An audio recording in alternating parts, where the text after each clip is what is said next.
Yeah. Alright, look. Growing up, I was never told I could actually be a doctor or a lawyer or just happy being me. So I grew into a current that had more pull than the sea. Not knowing what passing moments, I'm looking more like the streets. What are dreams if you don't have a place to sleep? No thirst for knowledge, trying to figure what to eat. And it seems like we are in a place that'll last forever. The ghetto, the broken, my life I'm trying to piece together. Poor me, or is it poor we? We rich in hard times, but get managed poorly. Lordy, Lordy, can you listen closely? I'ma do something for you that no one did for me. So pay me attention and then buy into your dreams. Life's a game of chess, push pawns to some queens. You can be what you wanna be, reality belongs to you. You choose what you grow into. Who wanna be a doctor? Who wanna practice medicine? Who wanna change the world? Who wanna be the president? Who wanna see the stars? Who wanna be a genius? Dreams last forever, they can never be defeated. I can't help it, I'm a dreamer. I can't help it, I'm a dreamer. I can't help it, I'm a dreamer. I can't help it, I'm a dreamer. I can't help it, I'm a dreamer. I can't help it, I'm a dreamer. I just wanna change the world forever. No lie, I wanna bring the world together. And I admit I'm kinda selfish cause I wanna be the reason. Not for the recognition, I recognize what we need. And I don't wanna fall, trying to spring change like the seasons. Consequences disrupting the system, but I ain't retreating. I'm optimistic, thinking it's a fight worth leading. I bleed the blood of a leader, I die for what I believe. And I'm just saying it's real. I encourage you to do more than just say what you feel. Let's take a stand as a man, not forming slaves in the field. And let's build each other up instead of stuck and just destroying everything that we build. Why people gotta get killed before we recognize their greatness? Why we gotta get locked in cages to start exercising patience? No lie, let's start making changes. Let's start making rearrangements to our list of priorities, cause majority on different pages. Yeah. Don't fall into the trap. Let your mind rise above that. Look for the signs and that. Take the time to master your craft. Yeah, don't fall into the trap. Let your mind rise above that. Look for the signs and that. Take the time to master your craft. I can't help it, I'm a dreamer. I can't help it, I'm a dreamer. I can't help it, I'm a dreamer. I can't help it, I'm a dreamer. I can't help it, I'm a dreamer.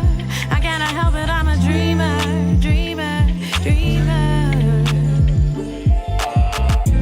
I just can't help it, I won't. Tell me give up, I say no. I've been there before. Dreaming but know that I'm wrong. Maybe it's something I'm wrong.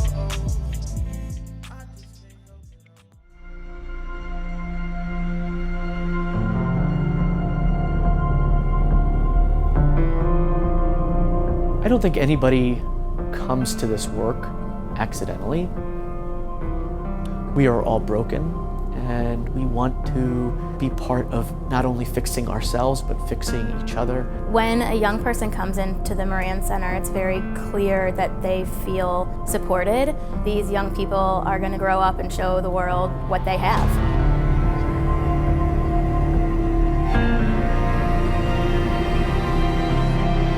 The Moran Center for Youth Advocacy was founded by Alderman James B. Moran back in 1981. We are lawyers and social workers working hand in hand to stem the school-to-prison pipeline.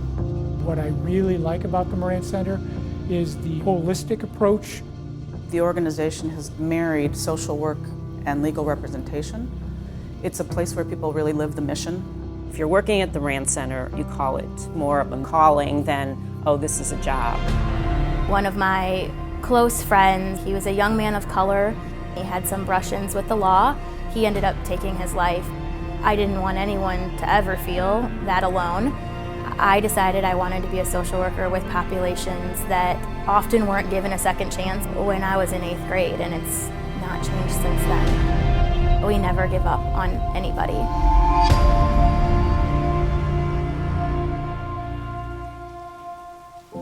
Vanessa came to the Moran Center when she was only 13 years old. She had been experiencing extreme physical, emotional, and psychological abuse. She lost her temper one day. So she was arrested, she was charged, and she was prosecuted. We advocated those zealously for her. We got the charges reduced. We got her placed on a period of supervision.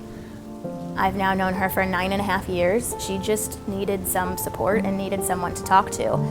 And I happen to be that person. I am very, very thankful for that. I can honestly say that Kristen has helped me grow into this young, mature adult. I would want people to know that it's a blessed journey when having the Moran Center on your side. Vanessa now is a mother, and she's working full-time. She's pursuing her education, and I really do think of her as a great success. She's been there day one because we've worked on a lot and we've talked about so much, and she's watched me grow and become the young woman that I am today.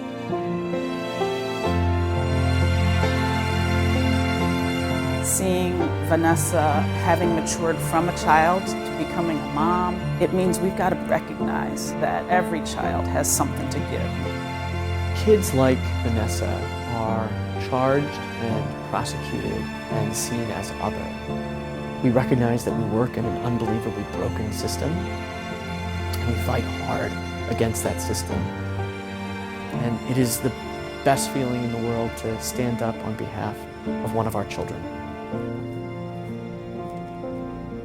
We are heading from the Moran Center to the Skokie Courthouse, and so often when we're taking this drive, we're reminding them what will happen. When they walk into that courthouse, they have to be strong. Reassuring them, though, all at the same time, that we'll be standing next to them. When the Moran Center came in, it was providing a role of support and a role of love. That is something at that point that she had not ever had consistently in her life. And to me, that's exactly why we're here. We all have the capacity to do good, to succeed, to be successful. So I think one of the things that's unique about the Moran Center is that we don't charge for any of the services that we provide.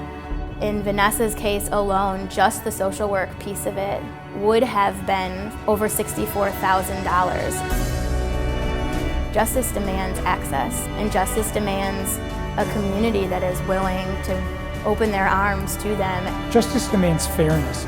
It means we've got to provide opportunities, and we've got to make sure we're not leaving anyone behind. Justice demands exactly what we do each and every day at the Moran Center. I'm still on my journey, and I love the support that they are still giving me to this day. It's one of a kind, like unconditional love, literally.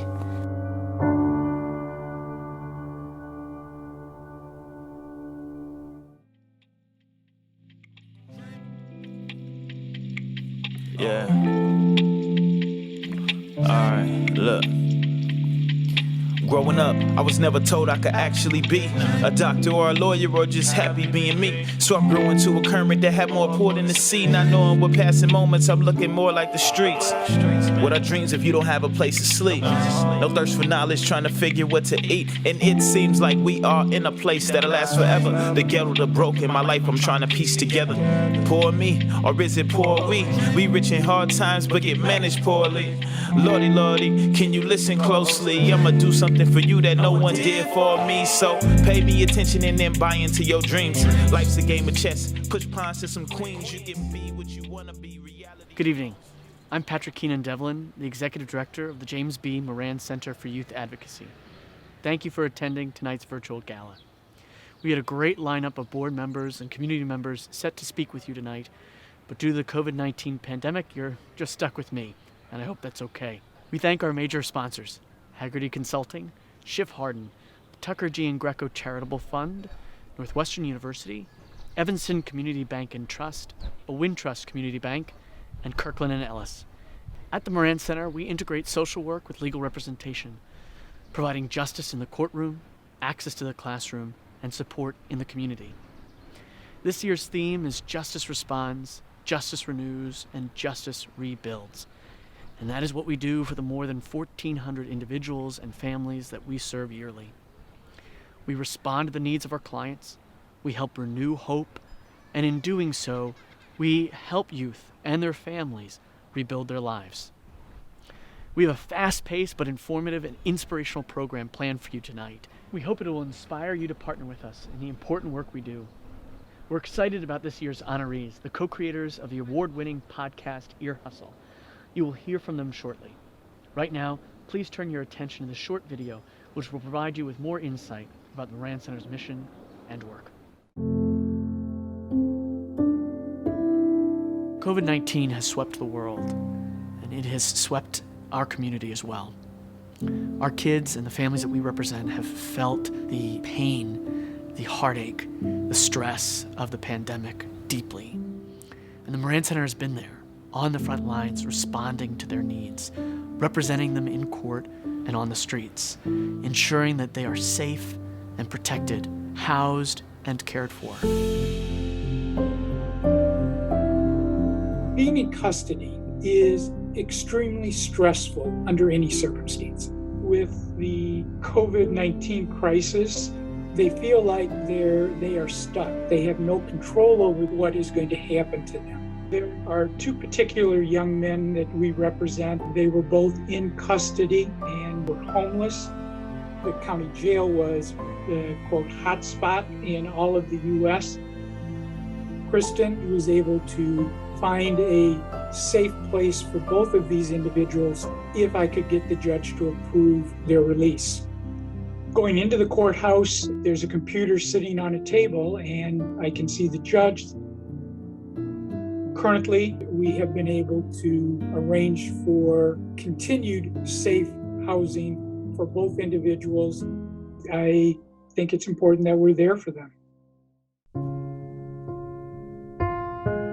Coronavirus and everything that's going on right now is just as much a mental health issue as it is a physical health issue. One of the many creative solutions that we've come up with is to go on these therapeutic, socially distanced walks.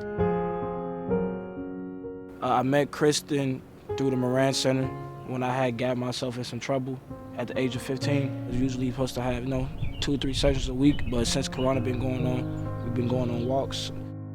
He's someone who, in the beginning was tough to engage because his walls were up so high. We've really built a strong relationship over these last 5 years.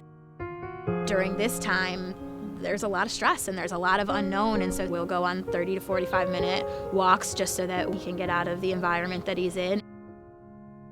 I get fresh air, just love nature, help me cope with anything I got going on, give me advice. Still have somebody I can talk to, not just, sit in the crib and quarantine the whole time.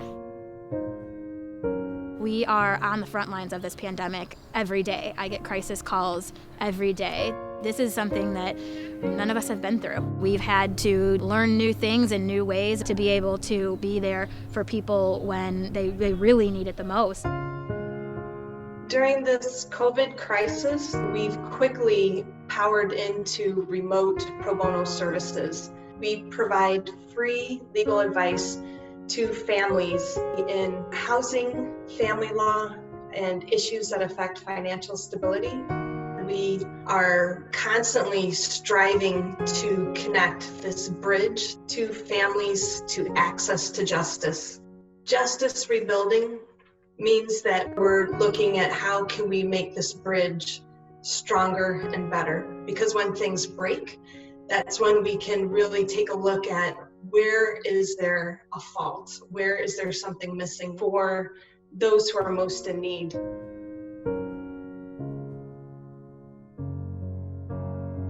The kids and families that we serve were already on the fringes of society.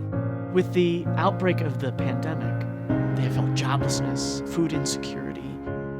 The wheels of justice need to continue, keeping kids out of the broken school-to-prison pipeline. Social workers and lawyers are on the front lines of the pandemic, and they will be on the front lines of the recovery, because it will take justice to rebuild our community and our country.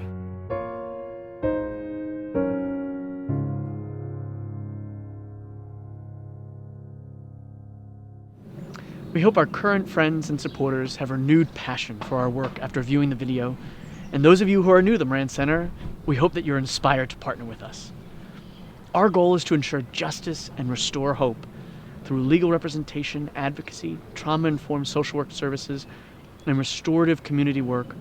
The Moran Center aims to dismantle the destructive school and poverty pipelines which disproportionately drive poor youth of color and children with special needs out of our schools and out of our community and into broken institutions. Specifically, we represent youth up to the age of 26 in juvenile delinquency and criminal proceedings. We expunge and seal criminal records, removing barriers to employment, housing, and education. We serve families in our school-based civil legal clinic, stabilizing disinvested families so their children can stay on track in school. We represent students with special needs obtain the services they need to make progress in school, advocate for students facing school discipline, and equip caregivers with self-advocacy tools. We build a restorative community by implementing restorative practices and policies across government, schools, nonprofits, and businesses, exemplified by The Collective, a new collaboration of 9 youth-serving agencies rooted in restorative principles with the goal of establishing a more seamless network of support for youth and their families. Due to the COVID-19 pandemic, the complex challenges that our clients face in normal times have intensified.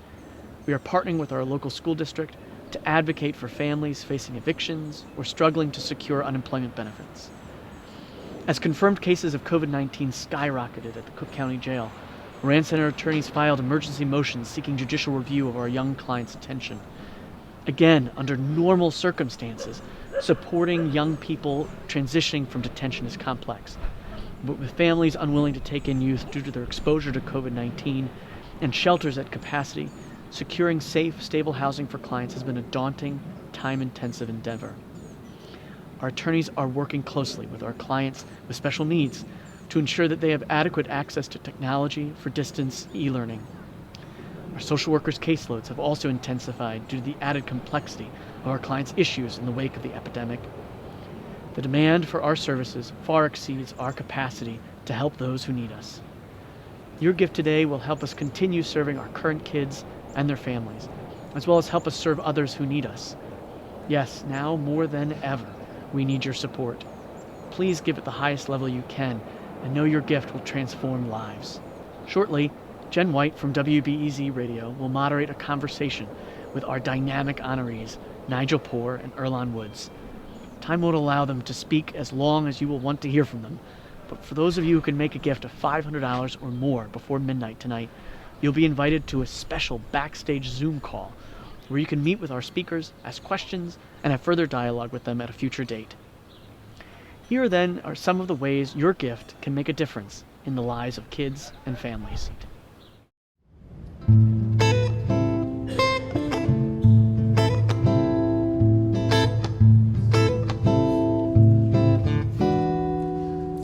I saw my brother, he did me wrong. Had a gun up to my face, my money's gone. I said, please don't be that way, I'm just trying to make it through the day. He said, you better not come around me before too long.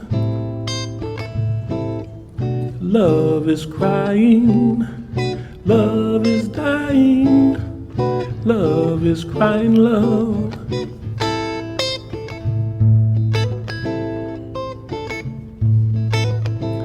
I saw my sister, she did me wrong. I had a smile upon my face, but hers was so cold. I said, sister, please don't go, I'm just trying to say hello. She said, you better not come round me before too long. Love is crying, love is dying, love is crying love. Love is crying, love is dying, love is crying love. Can't you hear the cries from heaven up above, looking down upon this world of dying love? Hurry up and don't delay, before your chance to save the world is gone away.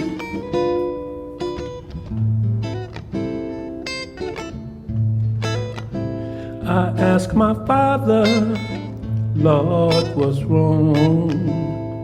Through his tears I heard him say that I'll be strong. 'Cause the world I'm trying to save done turn me away, but they better come round my way before too long. Love is dying, love is crying, love is crying, love. Love is crying, love is dying, love is crying, love.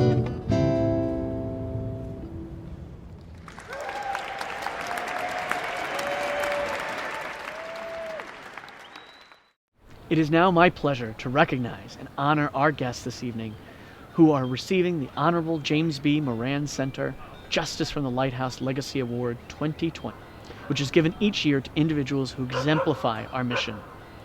Please welcome Jenn White from WBEZ Radio and our honorees, Pulitzer Prize finalists Nigel Poor and Earlonne Woods.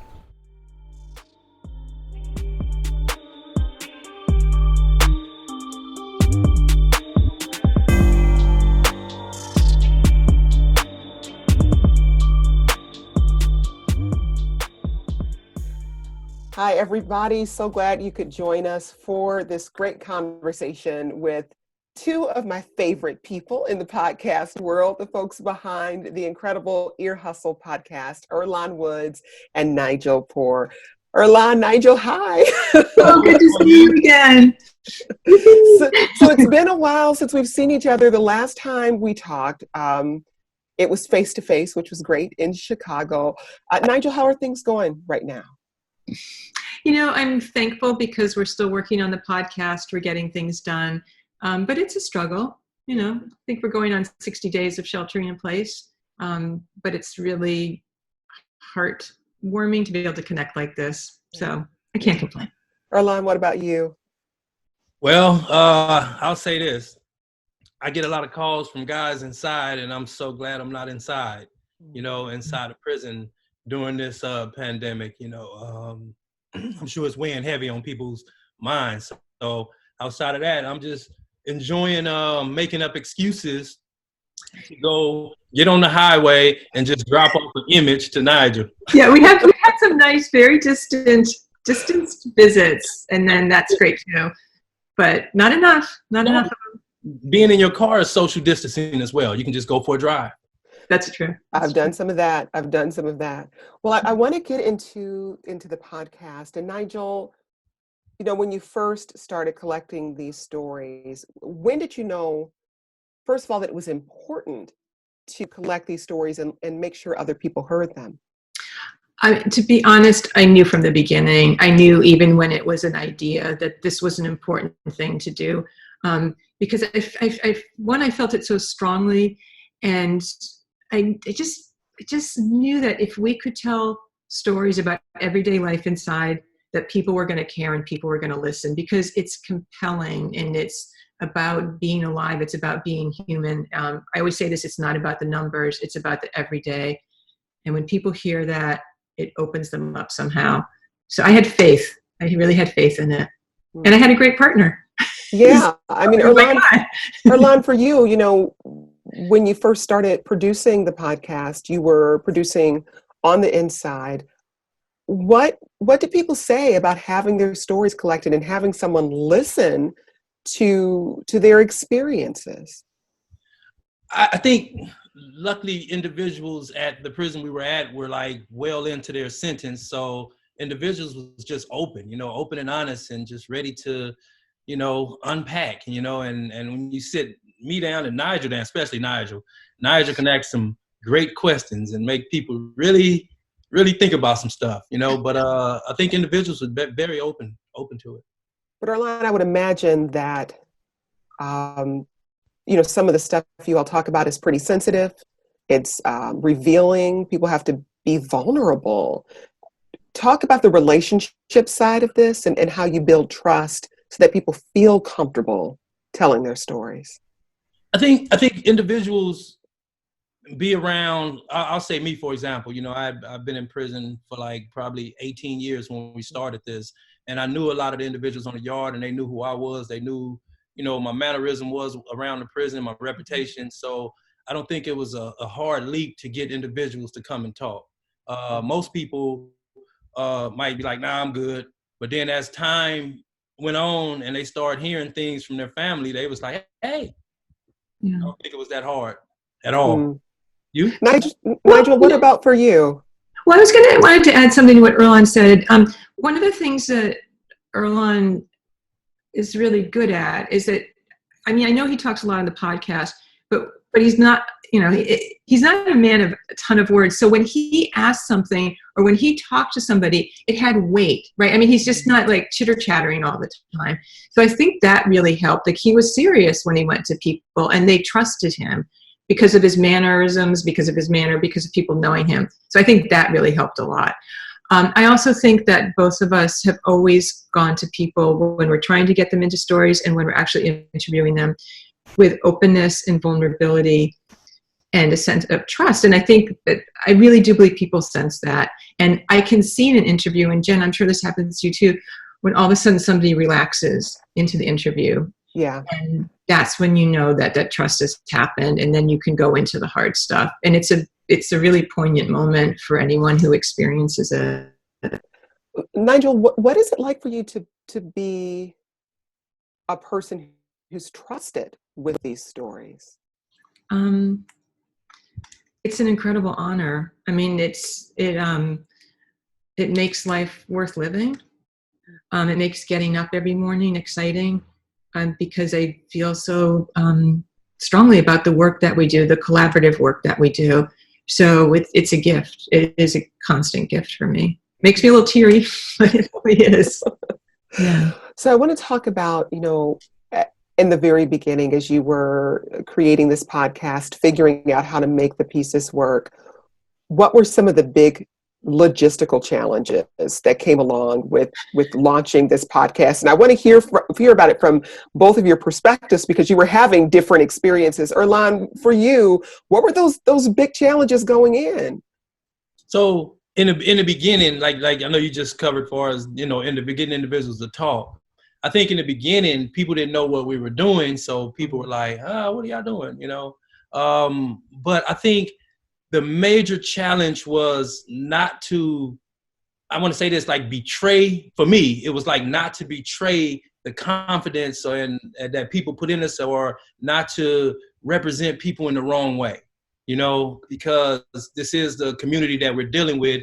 And it's like I want to say it's a straight line that you got to walk down, and you don't want to disrespect either side, you know, whether it's the administration side or it's the general population side. So to me, that was like it was a constant juggling to me. Mm-hmm. What about for you, Nigel? What were some of the logistical difficulties that went along with launching a podcast? Oh yeah, I mean, I had so much stress and joy the first year we launched, but just like the timing of everything, not being able to call Earlonne or email him when something came up.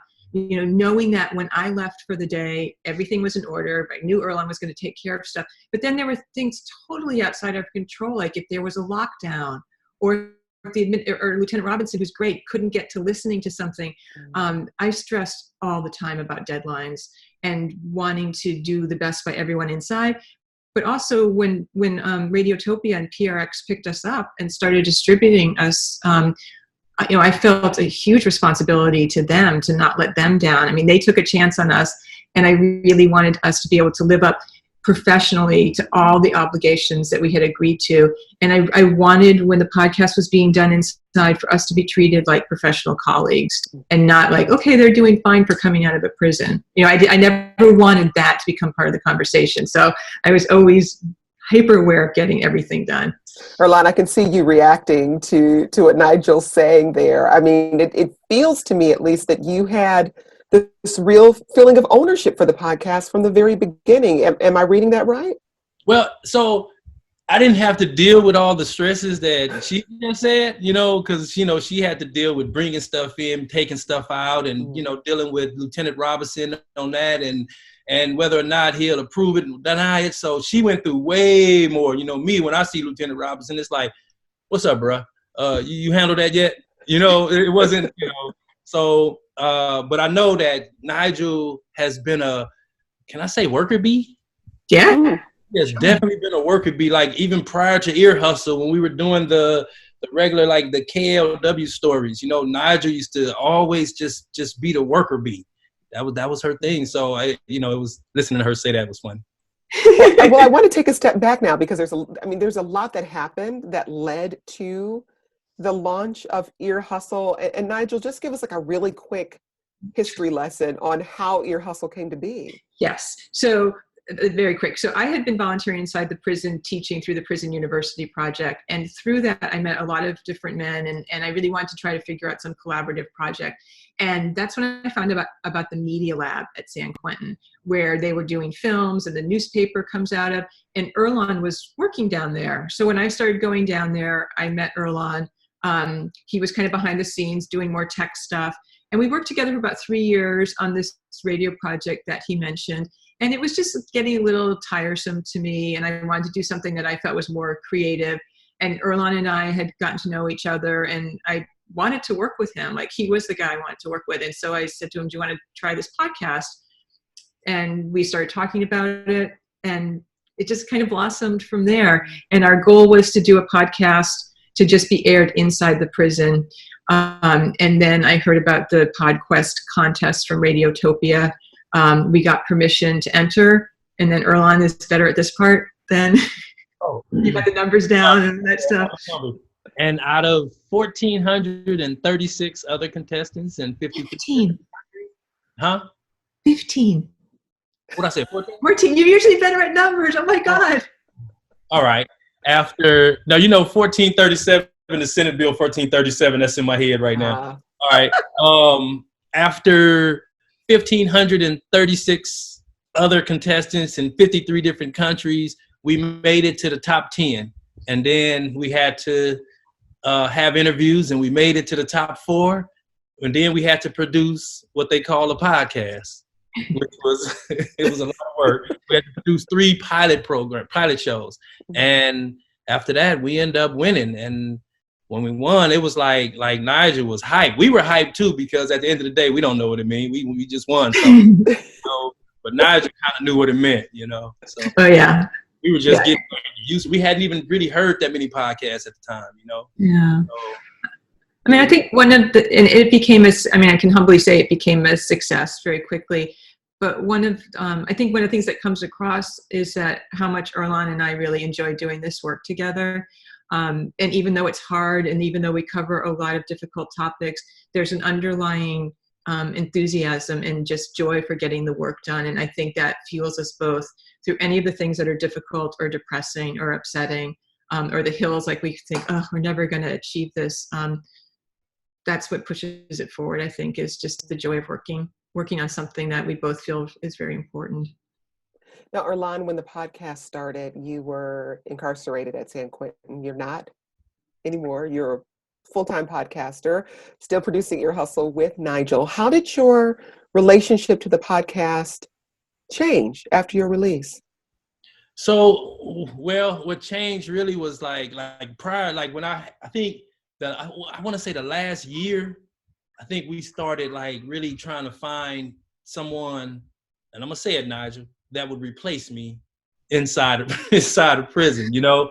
And once we found, you know, we went through a whole little process, but once we found the couple of people that was going to do that, I felt comfortable, and I knew that we were going to start dealing with stories about reentry once I got out. So it was going to be a different role. You know, I was just, instead of doing the insides, I was going to do the outside. So that's what I was preparing for. And I was actually preparing to go into one of the craziest transitional houses ever, just to be around a gang of stories. You know, and Nigel, for you, I mean, how did it change to have your partner, you know, out with you? Well, first of all, it was amazing. Personally, it was amazing, and I knew, and I hoped it was going to be good for the podcast. But I also it was also hard. I mean, I really loved working with Earlonne inside, and I was mourning that change. I don't like change. So I was mourning that change. That has nothing to do with me wanting Earlonne out. I just knew it was going to be a shift, and I didn't know how it was going to go. And I didn't know. I mean, Earlonne had been in prison 22 years. Maybe he didn't even want to be involved in this anymore. Maybe he'd be totally within his rights to be like, I don't want to have anything to do with prison anymore. And I don't want to do this project without him. So without pushing him, I was hoping that he was going to make the decision to stay, and he did. And it's been wonderful. And that, you know, this is our baby. But I think now that Earlonne's out, I hope he feels that even more, because he's able to participate in things that he couldn't do when he was in prison. Like, he couldn't have done this. He couldn't be on a lot of interviews. We couldn't travel together. He couldn't do some of like the technical stuff that he can do now. So now I love that we get to do all those things that normal colleagues get to do. Like, we travel so much together, not anymore because of COVID, but we've had so many cool adventures together because of the show. And I can't wait to the day we can get back to those traveling adventures. Earlonne, why did you decide to stay with the podcast? Why was it important for you to continue this work? Well, I think, one, honestly, I know I did a lot of rehabilitative work on myself, but I was freed as a result of this work. And this work, I think, have humanized so many individuals inside of prisons in America and probably around the world, to where I hear a lot from a lot of my partners like, man, y'all doing it. Y'all doing it. You know, I hear from lawyers telling me like, man, y'all make our job a little easy when I'm trying to explain something. I just send somebody an episode, you know? So I knew that the work was way bigger than me, you know? It was way bigger than me. So it was definitely the right fit.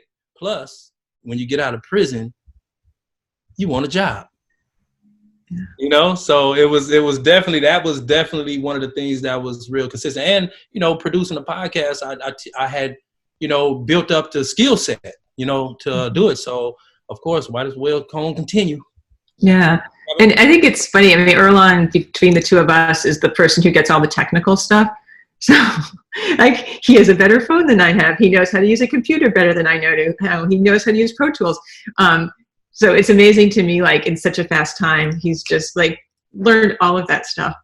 And Earlonne, for folks who are unfamiliar with the story behind your release and how it's connected to the podcast, I mean, that's a really important piece of the history of Ear Hustle. Tell us about it.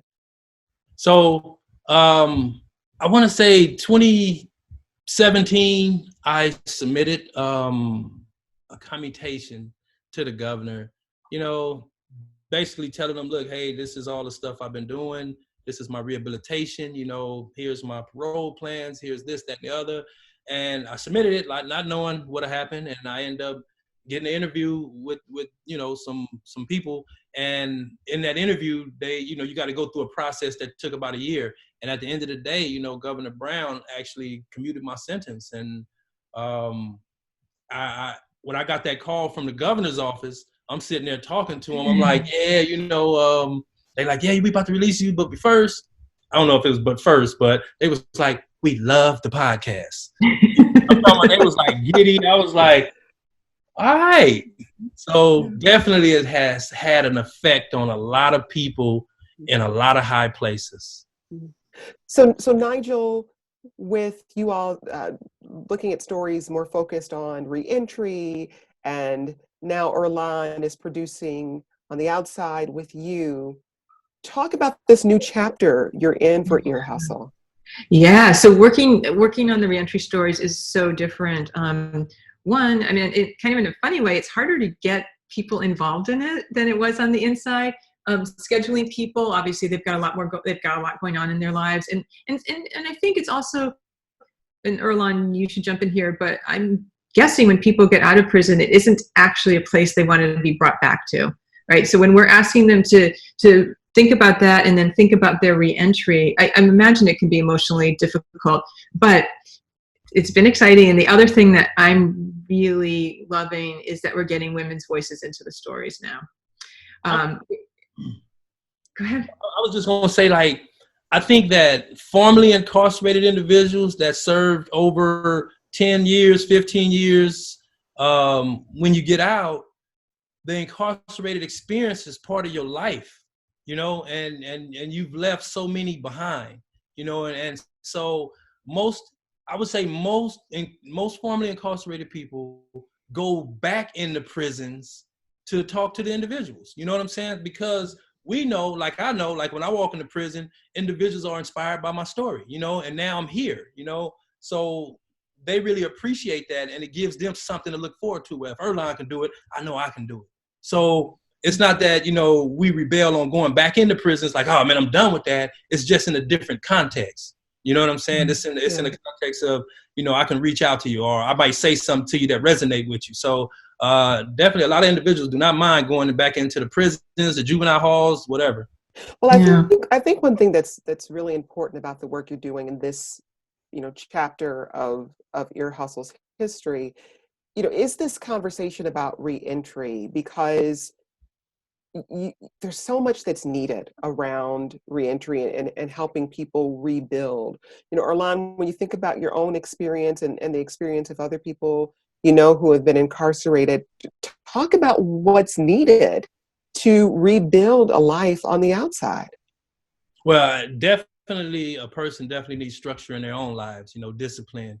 But I think, you know, getting out is definitely housing, jobs, continuing your support groups, dealing with whether it's groups, you know, a lot of individuals I know outside would just call each other and just talk, you know, about what's going on. But what's definitely needed is a support team out here, you know, because a lot of times when, especially in the past, it's changing now, but a lot of times when you go to fill out a job application, you know, have you ever been convicted of a felony?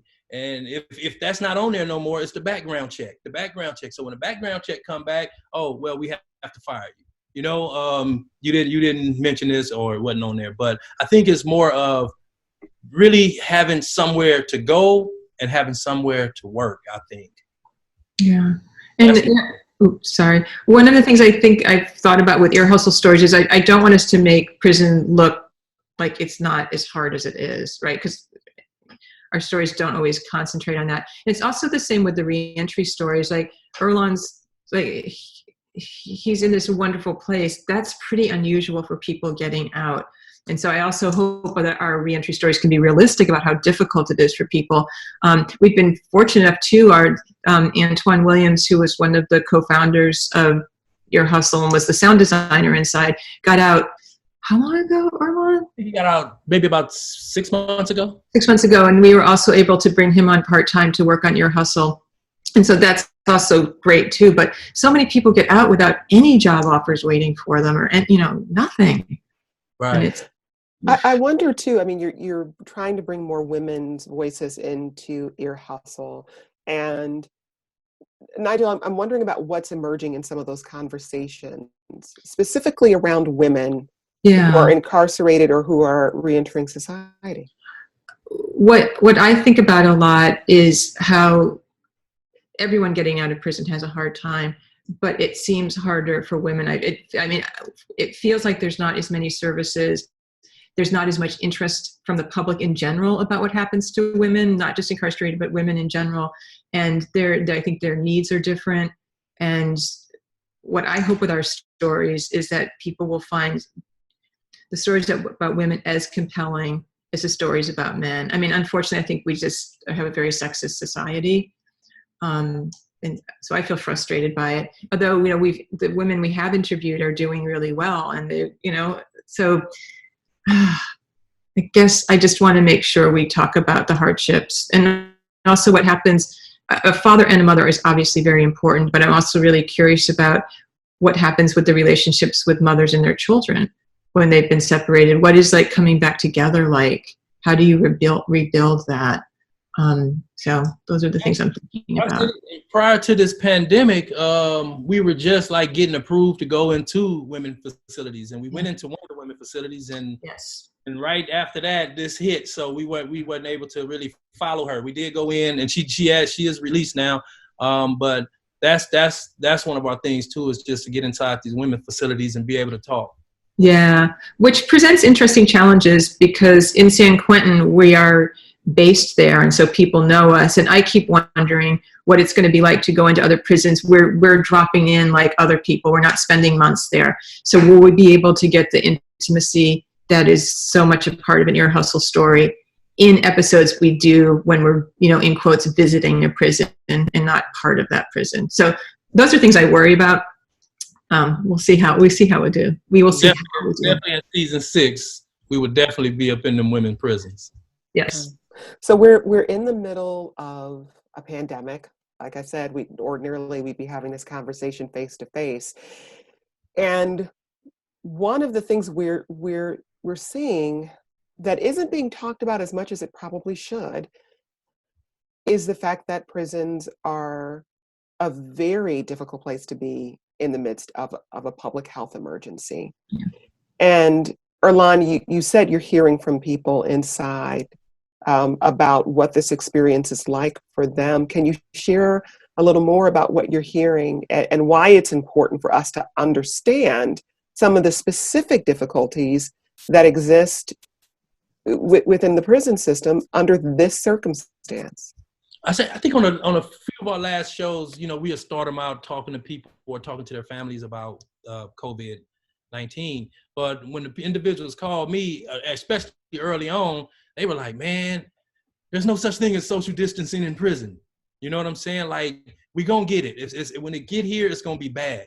So you have a lot of individuals that were really, especially older individuals, that was like, come on, man, you got to figure out how to get us out of here. And individuals are scared because nobody want to die in prison, especially, COVID related. But I am definitely hearing a lot of concern with individuals. And then there's some individuals that's like, we'll deal with it, but for the most part, I am hearing concern about individuals' lives because they don't know if this hit and they catch it, they don't know if they're going to die. I mean, I think it's some people die, some people don't. I don't want to gamble on it, whether or not I will or won't, so I think a lot of individuals are trying their best to, be clean, be masked, everything, so that's what I'm hearing. Yeah, and I think one of the things that makes it hard is feeling so powerless. The changing structures of prison is so difficult, and in this situation, it's so hard to make any change or to know what we can do. This is probably the most locked out I've felt since I started going into San Quentin. Like, I feel the wall so heavily, and I feel the inability to do anything weighs very heavy on me. We've been getting letters from people in other prisons and emails, and so we're trying to do our best, but this is where I feel our lack of ability to do something, and that's painful. And and one more thing, that you have a lot of individuals that they'll say, well, we can't just let violent criminals out or something. They'll come with that terminology. But you're talking about something that happened 30 years ago. That ain't the person today. It's just the crime, that they're in on. So you do hear that a lot. One of the more fascinating conversations I've had in my career was with Sister Helen Prejean, the nun behind Dead Man Walking. She's been a long time advocate pushing back against the death penalty. And in talking to her, she talked about the way we think about justice and redemption, and the fact that they aren't these sort of polar opposite things. It's not like punishment or redemption. How it's much more complex than that because people are complex. And Nigel, I mean, how has that question become more complex for you? Yeah. Well, one of my pet peeves are conversations about redemption, because I think it is such a limited conversation. And just as you're saying, it sets it up that there's people we're going to care about, people we aren't going to care about. So I always push back against that conversation and say that I don't see where it's helpful. What we want as a society is to bring everybody up, no matter what their experience, no matter what they've done. So, and we intentionally in our stories stay away from the conversation of redemption. It really irritates me, actually. Because it's basically saying there's some people that you're only worth talking about or paying attention to if you've reached some predetermined level of, moral success. And I wouldn't want to make that judgment. I don't know how anyone feels okay making that judgment. So I'm I don't like it, but it comes up all the time in our work, and people often say, "Oh, your stories are so redemptive," but no, it's not what we're about. Oh, Jenn, you got muted. You got muted. There I am. Earlonne, what's your perspective? So I think I'll just say, like, a lot of individuals get inside and they change their whole lives, but then even if you get into the redemptive thing, they change their whole lives, but they're still stuck in prison because they have these football number sentences, 100 years, 200 years, 50 years to life, whatever the case may be. And I have conversations with the governor's office. I have conversations with CDCR. But one conversation I always talk about when they talk about easing prison populations, when they talk about all that, I always say one thing. To ease the prison population in California by half, all you had to do is suspend all the enhancements that you give out. You know, I don't know if that's answering your question, but that's one of the biggest. I might have a term of 3 years. That's the crime, but it's the enhancements. Oh, we think you're in a gang. That's 10 years. You had a gun. That's another 10 years. It had bullets in it. We give you a year for each bullet. You know what I'm saying? So you get all these enhancements stacked on your original 3-year crime. And if you suspend the enhancements, you'll definitely knock a lot of people out of prison. You know, Jenn, this is a very difficult topic, and I don't know if they're going to want us to talk about this, but recently we did a story about sex offenders, particularly dealing with children.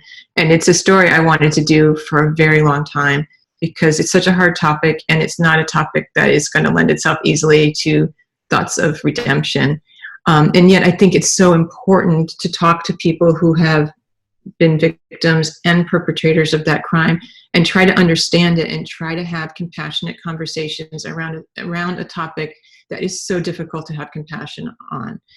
But I thought that was one of the most important episodes we've done because it shows that any conversation is possible if you're willing to go there, and that if conversation is possible, then we're maybe able to understand ourselves and other people better.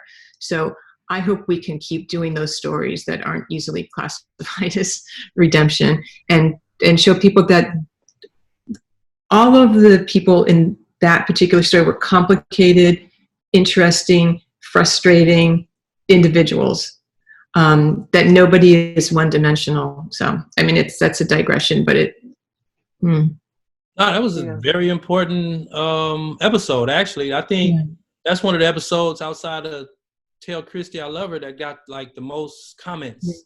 Yeah. Responses that thank you for this. You know, I went through this. And, you know, individuals somewhat getting to the root of it. But a lot of individuals have went through that, you know, have been a victim of it, you know. So it was definitely a episode that opened some people's eyes or just gave them a different point of view. Yeah. Well, something else you all delved into in a recent episode, it was about interaction with the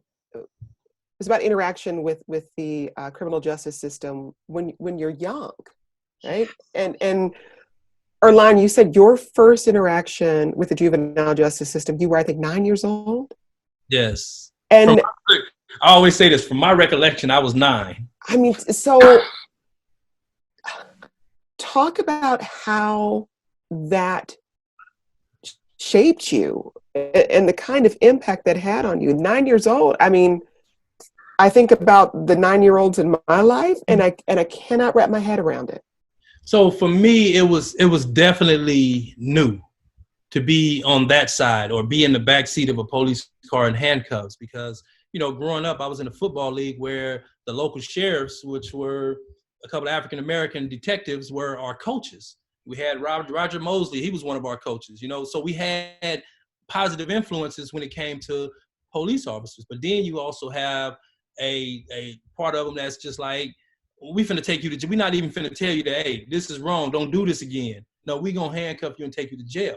So, you know, being put in that situation at 9, it just gave me I didn't really take it on too much because I was thinking more of the whooping I was gonna get when I got home, you know, but far as the being in that position at 9, it really just gave me a different perspective of the officers in a way.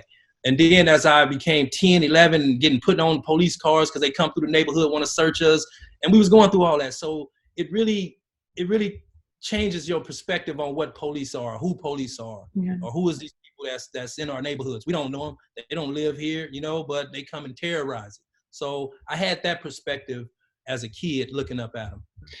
There's so many horrible things about that story, but one of the things that stuck with me, Earlonne, when you told me about it was you said that you thought they were kidding around, like they were joking around with you, and you were just kind of laughing.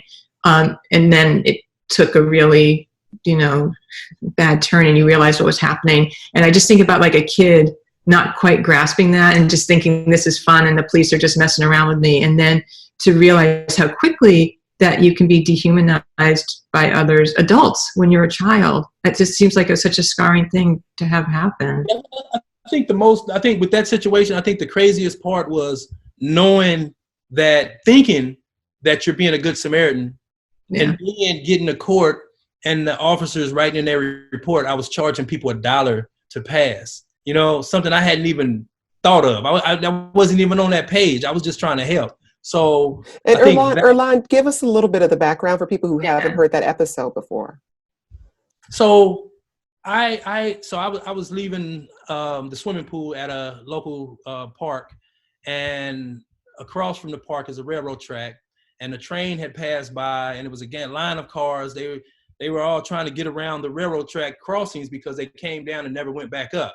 So I'm like, well, I've seen this before. People lift them up. So I went, and the cars was trying to go around them from both sides. So I went and lift one side up, and the cars was going by, and a couple of minutes later, I was in handcuffs. So it really hurt. It was a trip. I trying to explain that is like a kid just like thinking it's a joke, and then realizing this ain't no joke. They put me in the car with handcuffs, and they taking me somewhere else to some other neighborhood.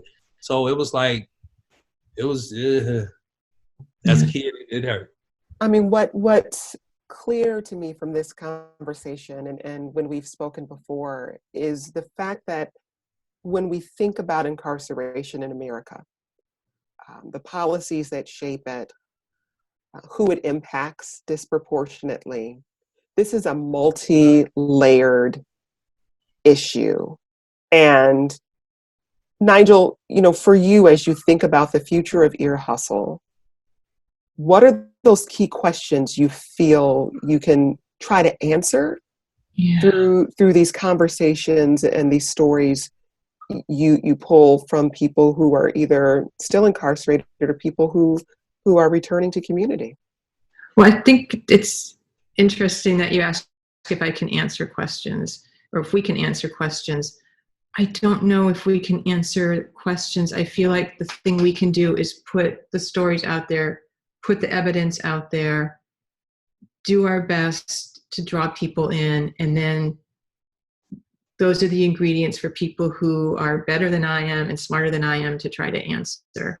So I stay in my lane, which is creating the stories. I wish we could answer the question of why is there injustice? Why are people so cruel? Why do people, relish hating other people? Those are such difficult questions to answer. But I believe that we can put the ingredients out there for the conversation. That's the most I can hope for, is that we breed compassion and the desire for other people to listen with compassion. And I hope we don't fall short of that, but that's what I think we can do. Earlonne, when you think about the future of the podcast, what are you envisioning over the next, few years? I'm definitely delving into deeper stories. Like I said, we just got some questions from some juveniles, but hopefully we'll be able to go in and talk to juveniles and be able to talk to individuals in different countries and different prisons, see what their experiences are. As to like me at 9 years old, I personally think that they didn't have to criminalize my action. They could actually just talk to me. You know what I'm saying? They could actually just say, hey man, you can't do this. This is dangerous. And I would have, being this an authority figure, I would have taken that as gold and ran with it, but they criminalized it. But so I would say my mission, I guess, for the next forever is to continue to tell stories until there's nobody left in jail. But definitely delve into like a lot of different topics, because we have so many different stories to tell. And just finding the people, especially like in other prisons, it's kind of hard. Like Nigel said earlier, it's kind of hard when you're not anchored into a prison to be able to really just communicate with people to talk different stories through. But I definitely want to go into the high security prisons and talk about hell of a topics that they go through. Yeah, I don't know if we have time. I think we're probably running out of time, but you brought up the episode we did talk with answering questions from juvenile offenders. I don't know what to call them, but it was to me, a really great example of what Ear Hustle is doing. That we got in the mail this beautiful handmade book from a juvenile detention facility in Mendota, Wisconsin, and these kids had come up with all these questions they wanted to ask guys inside, and whoever works with them helped them put together this beautiful book. In the last episode, we got formerly incarcerated people to answer these kids' questions. And I loved that they felt comfortable sending this book out into the world, never knowing if we were going to care about it. And the questions were so poignant. And one of the last questions was, is it too late to turn my life around? And when I read that, it really broke my heart that someone so young is asking strangers to answer that question for them. And I think that the episode did a really beautiful job answering that question. And I hope they're going to get to hear it. And I think it's going to make a difference. And to me, that's the promise of Ear Hustle, that strangers can connect like that and actually give people not just hope, but insight into how they can change their lives. And nobody wants to think about a young person thinking it's too late for them. Well, speaking of hope, just as we wrap up here, I'm curious what each of you all are turning to for hope right now. What's bringing you hope, Nigel? Yeah, I'm going to be a broken record.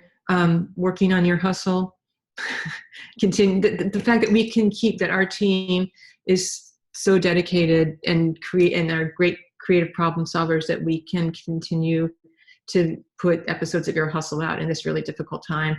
And every day I feel good about that. And the days I actually get to see Earlonne, those are great days. Earlonne, what about you? What's bringing you hope? Ooh, that's so much bringing me hope. Like, I think today I got a call from my parole officer this morning. They got me on 5 years parole. I've been out a year and some change. And I've been telling them, hey, man, it's been a mistake, man. I don't supposed to be on 5. I was commuted. So him calling me today like, hey, man, I think they trying to discharge you off parole.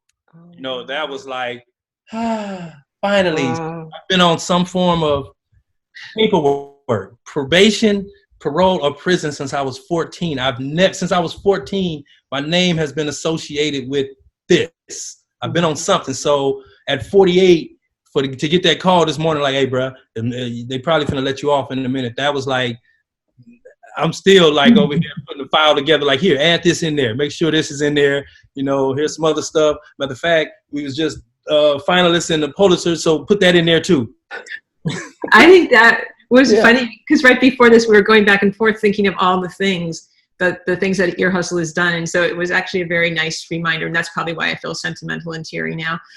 Just reminiscing about all the things that we've done that I've kind of forgotten about. So. But I definitely have hope that it's going to continue. I hope that, you know, we can come back into close proximity with people again and not social distancing.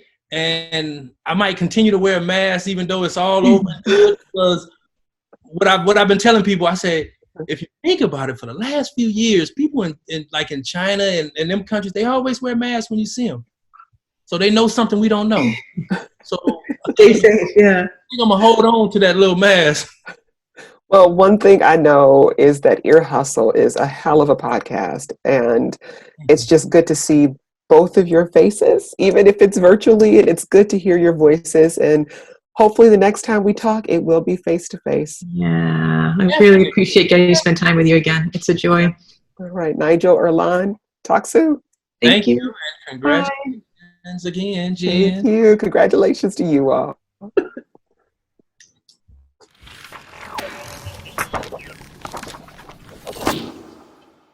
Okay, Here's another question we got from one of the kids. Yep, this is a big one.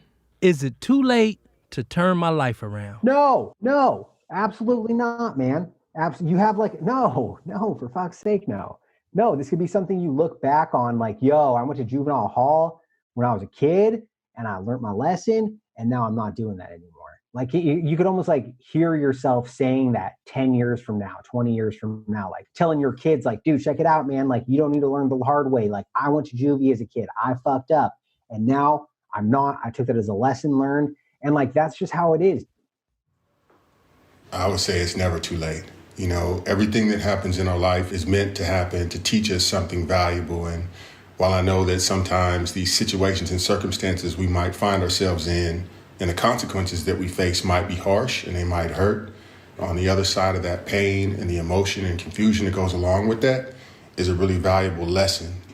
And, don't be afraid to ask for help and to like reach out to people. You know, if you see somebody that's where you want to be, tell them, reach out to them, ask them, how they got there, the things that they went through. And I guarantee you they'll tell you something that, that might blow your mind.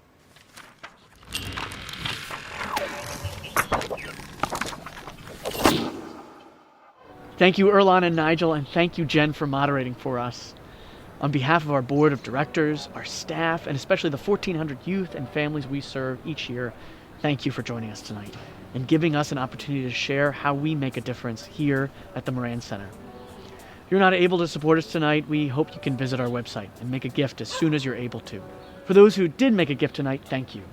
And again, for those who donate $500 by midnight tonight, you'll receive a special email with information about a backstage Zoom meeting with Nigel and Earlonne at a future date, June 11th at 7:30 p.m. Thanks to your generous gift, we will keep the wheels of justice in action and support our youth and their families as we work together to rebuild. No power tools for the drilling. I'm that cracking your ceiling. I'ma let the light in. Why live like someone else when it's our own skin we die in? Never lost my fight. I'm just changing where I'm fighting. And to get to the arena, it takes being open-minded. Freedom, I'ma find it. Then put my name on it. I know that I'm the key, but I'ma break the chains on them, yeah. So the cycle can end. Then I'ma donate my heart to be recycled again. Yeah, it's crazy. I found life in the pen without having life in the pen. See, you gotta know the places I've been to understand the headspace that I'm in. Cause this cage I'm in is man-made and it's made for men with space for every shade of skin. Where does grace begin? For those overcame by sin or lost souls never taken in. See, I can't pretend to be okay with the state we in. Will oppressors ever make amends? I highly doubt it. We living in a day and age where the heart and mind is separate. Love is devastating. Now how much can I take? All I gotta say is can I float away?